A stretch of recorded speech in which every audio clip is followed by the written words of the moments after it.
오늘 우리에게 주신 하나님의 말씀은 느헤미야 6장 1절에서 14절 말씀입니다.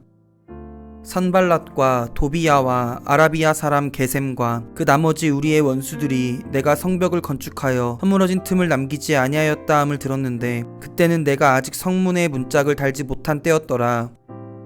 산발랏과 게셈이 내게 사람을 보내어 이르기를 오라 우리가 오노 평지 한 촌에서 서로 만나자 하니 실상은 나를 해하고자 함이었더라.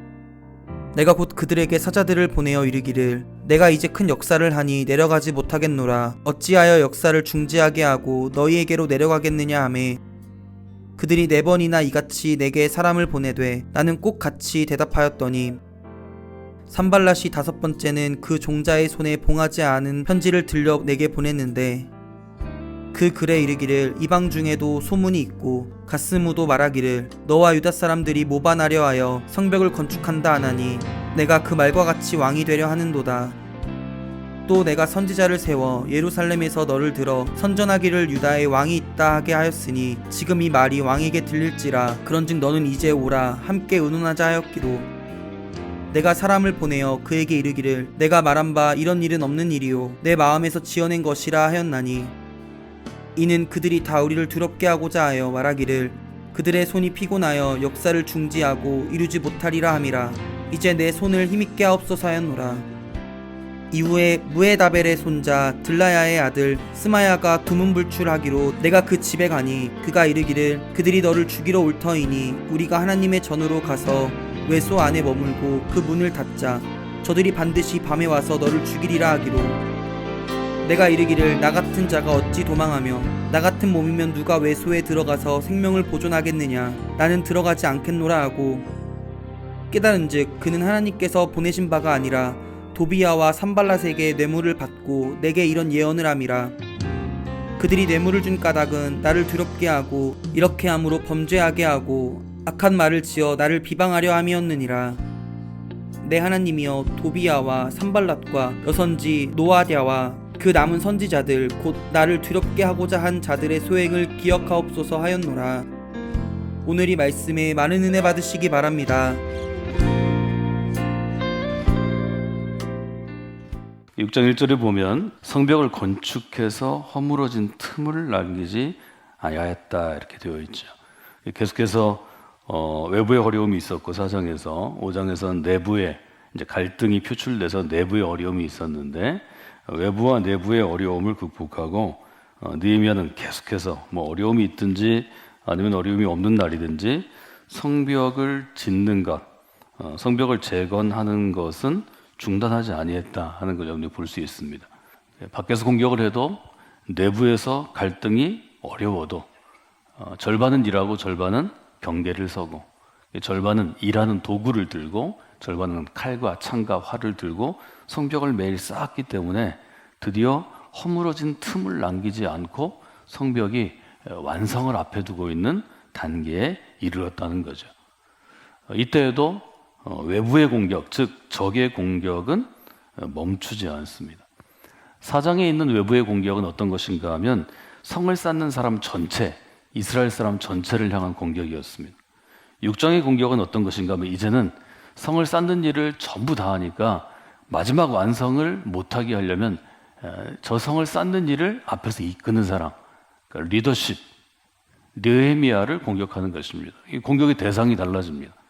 처음에는 이스라엘 전체를 공격했는데 효과가 없으니까 이제는 느헤미야 한 사람을 집중해서 이제 공격하려고 그러는 거죠.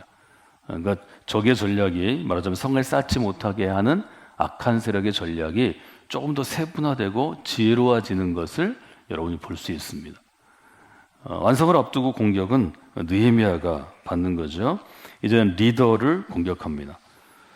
리더를 공격하는데 개인을 공격하는 것이기 때문에 이때는 직접적으로 군사를 이끌어가지고 나간다든지 아니면 전체적인 소문을 내는 게 아니고 느헤미야 한 사람을 성 밖으로 유인해서 나오게 한 다음에 그 다음에 거기서 죽이든지 가두든지 테러를 하려고 이제 일정한 음모를 꾸밉니다.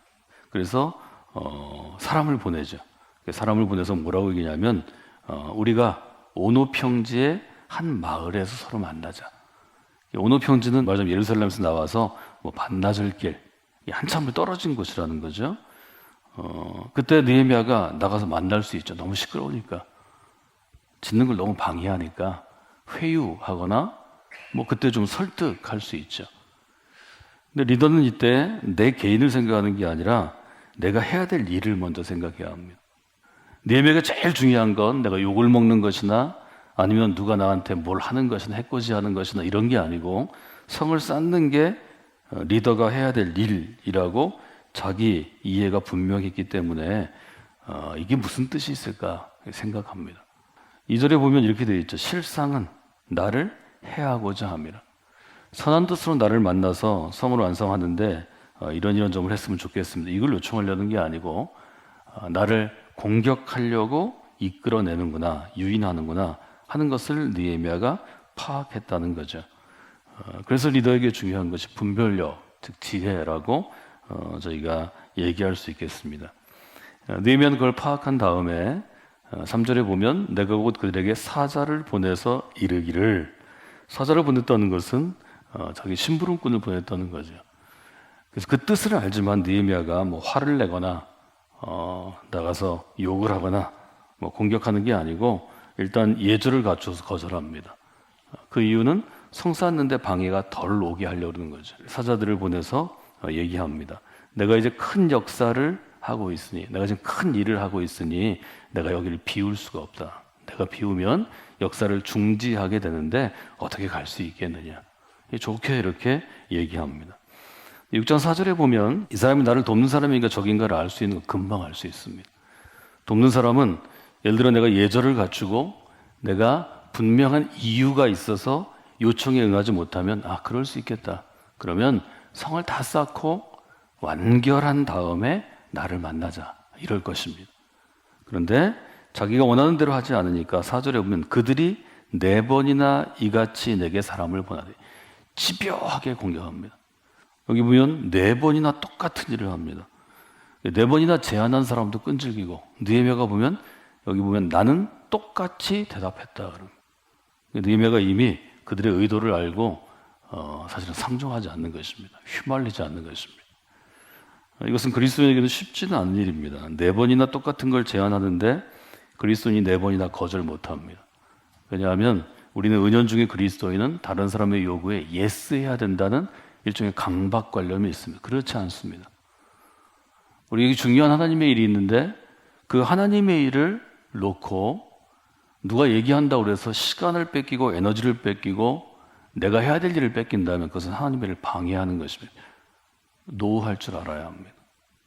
우리는 너무 다른 사람에게 선하게 인정받으려는 욕구가 있는데 사단이 그 점을 아주 집요하게 공략합니다. 느헤미야는 이 점에 있어서 대단히 정확하게 분별력도 있고 훈련된 사람이라는 생각을 하게 됩니다.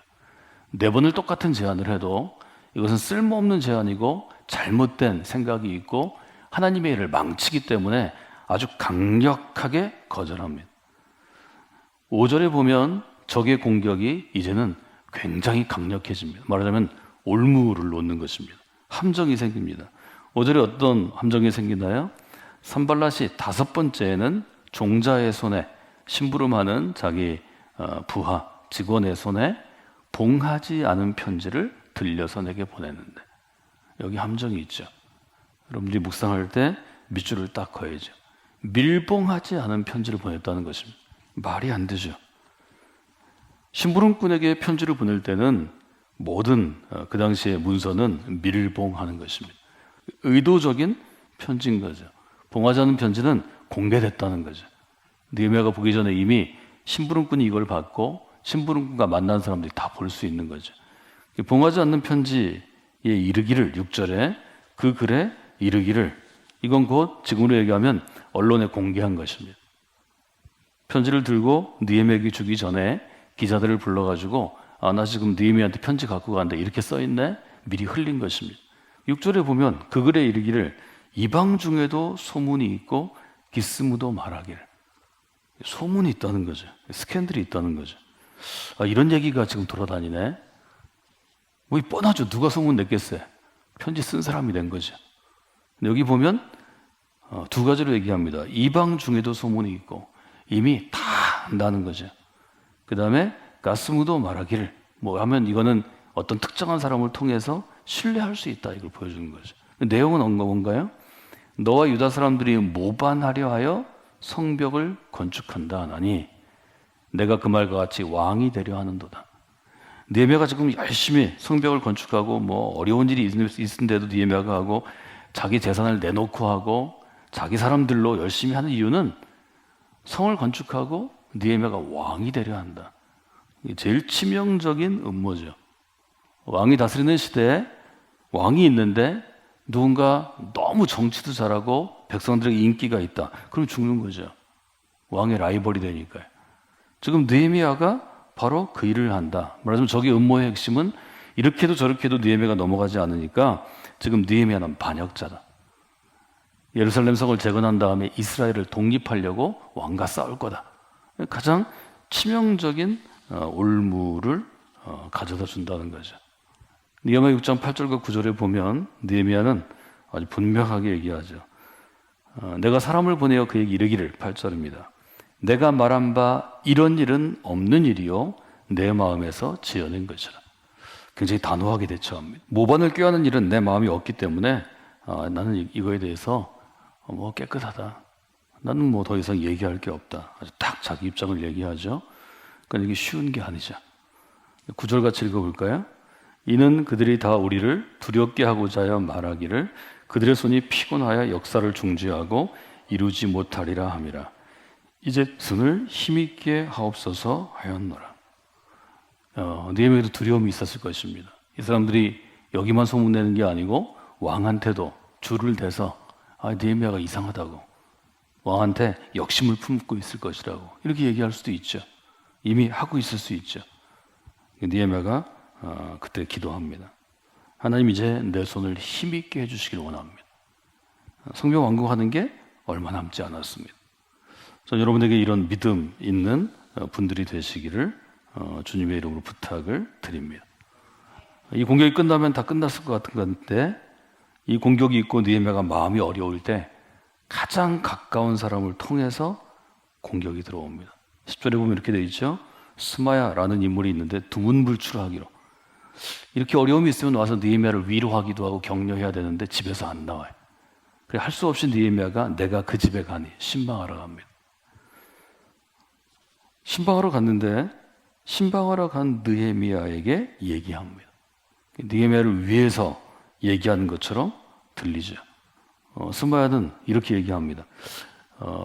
내가 생각해 보니까, 내가 기도해 보니까 이제는 너를 죽이려 올 것 같다. 아무리 공격해도 성을 계속 쌓고 마무리가 안 되니까 10절에 보면 그들이 너를 죽이러 올 거다. 피하는 게 좋겠다. 어디로 피하냐면 하나님의 전으로 나랑 가자. 나랑 가서 그 외소 안에 머물자. 말하자면 예루살렘의 전에는 지성소가 있는데 지성소에 가서 나랑 숨어 있자는 것입니다. 짧은 순간일 텐데 11절에 보면 이렇게 느헤미야가 대응합니다. 11절 한번 읽어볼까요? 내가 이르기를 나 같은 자가 어찌 도망하며 나 같은 몸이면 누가 외소에 들어가서 생명을 보존하겠느냐. 나는 들어가지 않겠노라 하고 그 다음에 깨달은 즉입니다. 느헤미야의 경우에는 자기가 어떤 사람인가를 자주 생각했던 것 같습니다. 매일 매 순간 나는 누구인가? 나는 어떻게 살아야 하는가? 나는 지금 무슨 일을 해야 하는가? 여기 딱 이게죠. 나 같은 사람이 어떻게 도망할 수 있겠는가? 느헤미야는 예루살렘 성벽을 짓는데 밖으로 도드라진 최종의 리더입니다. 결정도 해야 되고 지휘도 해야 하고 사람들에게 보여야 합니다. 성을 짓는데 너무 어려움이 많기 때문에 하다 계속 못 졌기 때문에 그걸 독려하는 사람입니다. 내가 만약에 나를 죽이러 오는 자가 있다고 해서 여기서 도망해서 숨는다면 과연 나를 따르던 사람들이 나를 신뢰할 것인가? 리더로서의 일종의 자기 자존심이 있었습니다. 느헤미야가 얘기합니다. 아니 도대체 내가 어떤 사람인데 여기서 숨어야 한단 말입니다. 나를 죽이러 오는 사람들이 나쁜 사람들이고 나를 죽이러 오는 사람들이 하나님의 일을 방해하는데 죽이러 오면 내가 그걸 당해야지. 내가 어디서 나 혼자 살겠다고 여기서 도망가겠느냐? 나와 함께 일하는 이 수많은 사람들을 놔두고 나를 돕는 나의 사람들이 있는데 그 사람들 상할까 내가 두려워해야지. 내가 죽으면 죽는 거지. 칼을 맞으면 맞는 거지. 내가 여기서 도망가면 어떻게 했느냐? 아주 분명하게 얘기합니다. 공동번역은 이렇게 번역되어 있습니다. 내가 어떤 사람인데 숨을 수 있냐? 우리가 함께 읽는 지금 저희 성서대학에서 읽는 세번역과 표준세번이 이렇게 얘기하죠. 나 같은 사람들아 지금이 중요한데 도망이나 하란 말이요? 이렇게 묻습니다. 저는 여러분들이 이걸 한번 잘 써놓으시면 좋겠습니다. 내가 어떤 그리스도인인데 여기서 도망한단 말이냐? 저는 이런 의미로 한번 읽어봤습니다. 난 지금까지 하나님의 도우심으로 여기까지 살아왔네. 내가 목숨을 구걸해서 지금 숨으란 말인가? 내가 지금 이 사람들이 겨우 이 정도 음모를 꾸미는 거 가지고 숨으면 예루살렘 사람들이 보고 성을 재건한 일을 하고 이스라엘을 다시 세울 수 있겠는가? 이게 묻는 거죠. 아니라는 거죠. 또 하나는 율법에 대한 문제입니다. 제사장이 아닌 사람은 지성소에 출입할 수 없습니다. 아마 이 스마야는 제사장이었던 것 같습니다. 스마야는 들어갈 수 있지만 느헤미야는 들어가면 들어간 것 때문에 율법에 의해서 정죄받아야 합니다. 사고를 또 치는 것입니다. 이게 함정입니다. 제사장이 아는 사람이 성소에 들어가면 죽임을 당하는 것입니다. 민수기 18장 7절입니다. 외인은 반드시 죽일지라는 것입니다. 이거를 어긴 사람이 예를 들어 우시야 같은 사람입니다. 내가 율법을 어기고 성소에 들어갔다가 그때 제사장 아샤라가 막습니다. 그리고 죽는 날까지 그는 벌을 받습니다. 율법을 어기는 일이기 때문에 느헤미야가 아무리 위대한 일에 쓰임을 받아도 그는 제사장은 아닙니다. 느헤미야는 제사장이 아니기 때문에 여기서 잘못 생각해서 제사장이 들어갈 수 있도록 허락된 곳에 들어가는 것은 하나님이 원치 않는 것입니다. 우리 흔히 그렇게 생각할 수 있죠. 내가 하나님을 위해서 위대한 일을 했다. 뭐 이런 건물을 졌다. 뭐 이런 일에 쓰임을 받았다. 이러니까 나는 면죄 대상이다. 이게 하나님이 그걸 원치 않으신다는 거죠. 느헤미야는 그렇게 훈련된 율법의 사람, 우리로 얘기하면 말씀의 사람이었기 때문에 아 이게 함정이구나 하는 걸 딱 보여줍니다. 아무리 가까운 사람이 조언하고 나를 위해 하는 얘기라도 딱 눈앞에 이익, 생명을 건질 수 있더라도 이것이 하나님의 율법을 어기는 것이면 하나님의 말씀을 어기는 것이면 나도 하면 안 되지. 이런 생각이 그에게 딱 들었습니다. 성전으로 피하라 라는 말을 들으면서 느헤미야의 마음에 그런 생각이 들었습니다. 이 사람은 율법을 잘 아는 사람인데 왜 나를 성전으로 유인하는가? 그리고 느헤미야가 얘기하죠. 아, 뇌물을 줘서 지금 이 얘기를 나한테 하는구나. 12절 같이 읽어볼까요? 깨달은즉 그는 하나님께서 보내신 바가 아니라 도비야와 산발랏에게 뇌물을 받고 내게 이런 예언을 함이라. 아, 이 사람 뇌물 받았구나. 13절 보면 그들이 뇌물을 준 까닭은 나를 두렵게 하고 두려움으로 범죄하게 하고 악한 말을 지어 나를 비방하려 함이었더라. 느헤미야가 이제 판단하는 것입니다. 이 결정적인 순간에 느헤미야가 영적으로 조언을 받든지 의지하던 스마야라는 인물이 뇌물을 받고 이게 하나님이 이렇게 원하시는 것 같아 하고 거짓말했다는 거죠. 즉 거짓 예언의 문제가 여기 등장합니다. 여러분 인생은 누구에게 쓰임 받느냐 하는 것에 따라서 달라지는 것을 우리 다시 한번 보게 됩니다. 느헤미야는 이 스마야 가장 의지했던 사람 중에 하나의 일종의 배신을 경험하고 14절에 보면 이렇게 얘기하죠. 내 하나님이여 도비야와 산발랏과 여선지 노에다와 남은 선지자들 나를 두렵게 하고자 한 자들의 소행을 기억하여 주시옵소서. 우리가 하나님의 쓰임 받기를 원하고 쓰임 받을 때 우리가 공격해도 넘어지지 않으면 결국은 가장 가까운 사람을 통해서 우리 두려움으로 공격한다는 거죠. 이게 심리적인 공격이라는 거죠. 마음을 무너뜨리는 거죠. 그리스도인은 마음이 무너지면 신앙이 무너집니다. 여러분들이 느헤미야서를 보시면서 여러분의 상황 또 여러분이 누군가를 위해 기도한다면 그분의 상황을 놓고 좀 기도하시면 좋을 것 같습니다. 가장 위험한 유혹은 가장 가까운 사람에게 옵니다. 먼 사람이 하는 거 아닙니다. 나를 모든 사람이 나를 공격하지 않습니다. 내가 그동안 신뢰하고 믿고 신앙적으로 의지했던 사람이 나를 어려움에 빠뜨리게 합니다. 그렇기 때문에 두 번째, 가장 가까운 사람이 얘기할 때 이것이 진짜 하나님이 주시는 지혜인지, 진짜 예언인지, 가짜 예언지를 분별하는 게 또 필요합니다. 세 번째, 리더의 대응이죠. 그때는 원칙을 잘 보셔야 합니다. 이 분별이 어려울 때는 하나님이 세운 나 같은 자가 어찌 지금 도망하겠냐, 이 순간에. 지금까지 잘 버텨왔는데 뭐 이런 생각을 하시든지, 나 같은 사람이 지성소에 들어가면 난 죽는 거다. 제사장만 들어갈 수 있는 거다. 이때는 원칙이 중요합니다. 원칙을 한번 보시고요. 그 다음에 나는 이런 경우에 어떻게 판단하는가. 이 점을 여러분에게 적용하시면 여러분들이 느헤미야서를 통해서 귀한 은혜들을 체험하실 수 있을 것입니다. 우리는 느헤미야처럼 사실 중요한 일을 하는 사람은 아니지만 그러나 우리가 살아가는 모든 일이 하나님의 나라에서는 다 중요할 수 있습니다.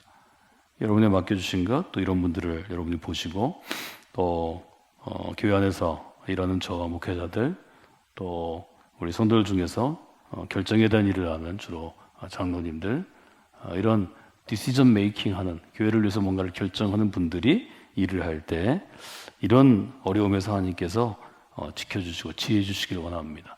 이렇게 여러분들이 늘 매일 기도하시는 그런 새벽이 되시기를 원합니다. 나 같은 자가 어떻게 지금 이 순간 도망하여 숨을 수 있겠느냐, 이런 좀 담대함과 당당함이 하나님의 은혜 가운데 여러분에게 있기를 원하고, 또 우리 교회 모든 목회자들과 또 사역하는 성도들, 평신도 사역자들에게 있기를 주님의 이름으로 축원해 드립니다.